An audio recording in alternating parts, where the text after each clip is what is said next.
কে রে দোস্তু কেঙ্কা আছু? এলাই ভালো আছি।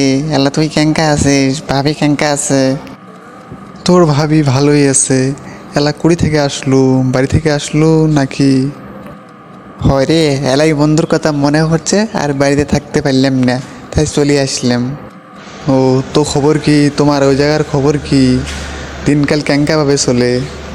আমাদের কথা আর বলিস না দোস্ত। আমার ওই জায়গায় বৃষ্টি না হওয়াতে অনেক ক্ষতি হয়েছে। আমার ওই জায়গায় অনেক খরা, অনেক বৃষ্টি হয় না তো, তা বৃষ্টি হওয়ার না কারণে অনেক ফসল নষ্ট হয়ে গেছে রে দোস্ত।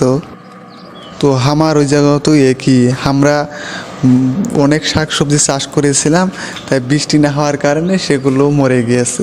তো আমাদের এলাকা আর তোদের এলাকা তো একই রে। সব জায়গায় একই কেস রে দোস্ত, সব জায়গায় ওই একই কেস। বৃষ্টি হয় না, বৃষ্টি না হওয়ার কারণে অনেক ফসল নষ্ট হয়ে গেছে। আল্লাহর রহমত দিতেছে না, আল্লাহ বৃষ্টি দিচ্ছে না।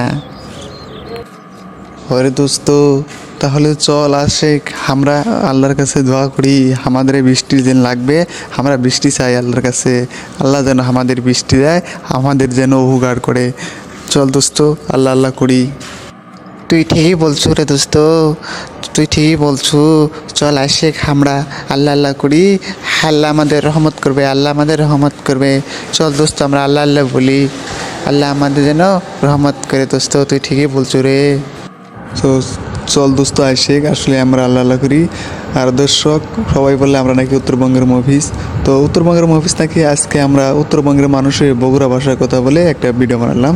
তো কেমন হয়েছে কমেন্ট বক্সে বলে যাবেন। আর ভিডিওটি ভালো লাগলে চ্যানেলটা সাবস্ক্রাইব করে ভিডিওতে একটা লাইক দিয়ে যাবেন। ধন্যবাদ সবাইকে।